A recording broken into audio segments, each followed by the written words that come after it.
எடுக்கிறேண்ணா voice வருதாண்ணா ஒன்று வயிறுல போகிறேன் கிட்ட வந்துடலாம். தமிழக மக்கள் அனைவருக்கும் தை கிருத்திகை வாழ்த்துக்களை தெரிவித்துக் கொள்கிறேன். திருப்பரங்குன்றம் முருகன் முதற்கொண்டு அனைத்து முருக பக்தர்களுக்கும் எனது வாழ்த்துக்களை தெரிவித்துக் கொள்கிறேன். பாரதிய ஜனதா கட்சியின் சார்பில் மட்டுமல்ல, முருக பக்தர்கள், இந்து மத பக்தர்கள் அத்தனை பேரும் பெருந்திரளாக இங்கே வந்திருக்கிறார்கள்.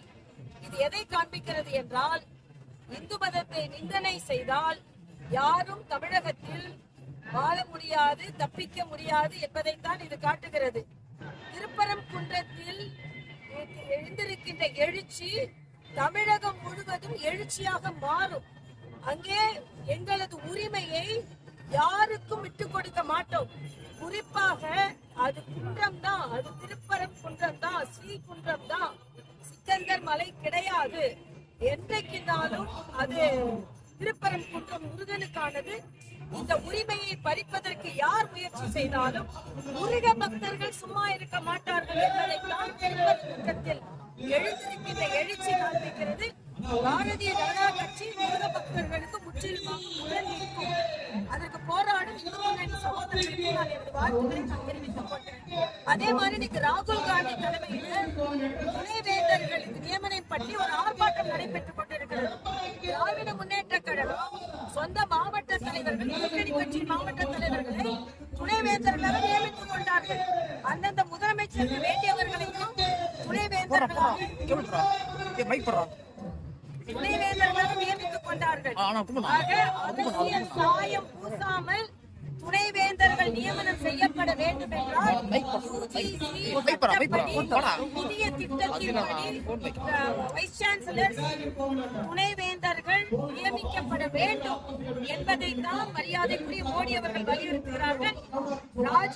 ராகுல் காந்திக்கு இதை பற்றி போராடுவதற்கோ, திராவிட முன்னேற்ற கழகத்திற்கு துணைவேந்தர்கள் நியமனத்தை பற்றி பேசுவதற்கோ எந்த அருகதையும் கிடையாது. ஏனென்றால் அதை அரசியல் மயமாக்கியது திராவிட முன்னேற்ற கழகம் தான் என்பதை நான் இங்கே பதிவு செய்கிறேன்.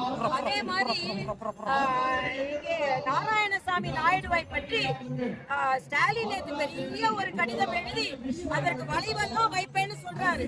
இதே நாராயணசாமி தலைமையில தான் 50 பைசா நீங்க குறைங்கன்னு சொன்னதுக்கு பெருமாநல்லூர் என்ற இடத்துல விவசாயிகளை சுட்டு கொன்றது திராவிட முன்னேற்ற கழக அரசு.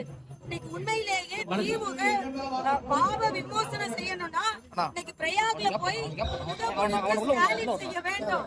ஆக இன்னைக்கு கங்கையில நடக்கின்ற 144 வருடங்களுக்கு ஒரு முறை வருகின்ற குடமுழுக்குல போய் ஸ்டாலின் ஸ்நானம் செஞ்சாதான் தமிழகத்தில் அவர்கள் செய்த பாவங்களும் விலகும்.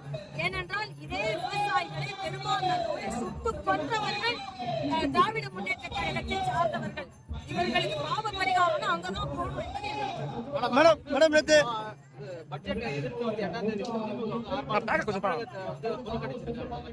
இல்ல. இதே மாதிரி சொல்லிட்டே இருக்காங்க. நான் கேட்கிறேன், மக்கள் எல்லாம் மகிழ்ச்சியாக இருக்கிறார்கள். மாசத்துக்கு 1 லட்சம் வருமானம் வருவங்க கூட சம்பளம் வாங்குவது கூட வருமான வரி கட்டக்கூடாது என்ற ஒரு சூழ்நிலை இருக்கு. அப்படிப்பட்ட மக்கள் தமிழ்நாட்டில் இருக்காங்களா இல்லையா? 6000 கோடி ரூபாய் தமிழகத்துல ரயில்வேக்கு ஒதுக்கப்பட்டது. ஸ்டாலின் கூட்டணி இருந்த யூபி அரசாங்கத்தை விட பல மடங்கு அதிகம். இதை ஒப்புக்கொள்கிறார்களா இல்லையா? ஆக வேண்டும் என்று நாடகம் ஆடுகிறார்களே தவிர தமிழகம் முற்றிலுமாக புறக்கணிக்கப்படவில்லை என்பதும், தமிழக மக்கள் மீது எங்களுக்கு அக்கறை இருக்கிறது, மோடிஜிக்கு அக்கறை இருக்கிறது, தமிழகத்துக்கு நல்ல திட்டங்கள் வர இருக்கிறது என்பதை நான் தெரிவிக்கிறேன். மேடம், திருப்பரங்குன்றம் மலைக்கு ஆதரவா போராட்டம் இரும்பு கரம் கொண்டு அடக்கம்னு சொல்றாங்க. பாலியல் குற்றங்கள் தமிழ்நாட்டுல கல்லூரி உள்ள பாலியல் குற்றங்கள், பள்ளியில பாலியல் குற்றங்கள், ஆசிரியர்கள் குழந்தைகளை கசக்கி போடுகிறார்கள். இது எந்த விதத்தில் நியாயம்?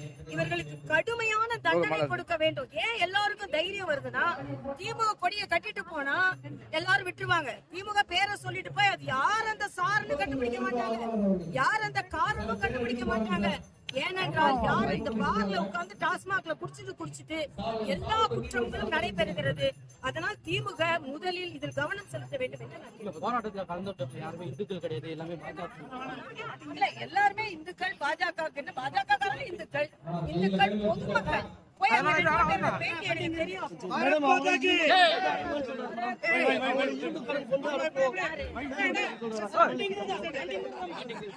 சேகர் பாபுவின் இரும்பு கரத்தை விட எங்களது வேல் பலமுறை இரும்பு கரத்தை கொண்டது. 6 படை முருகனின் 6 இரும்பு கரம் சேர்காலின் 2 இரும்பு கரத்தை ஒண்ணு செய்ய முடியாது. வேல் வைத்திருக்கும் முருகனின் 12 கரங்கள் சேகர் பாயின் 2 கரங்களை ஒண்ணு செய்ய முடியாது. அதனால இரும்பு கரம் முருகனோட 12 கரமும் இவர்களின் கரத்தை அடித்து உடைக்கும் என்பதை நான் தெரிவித்துக் கொள்கிறேன்.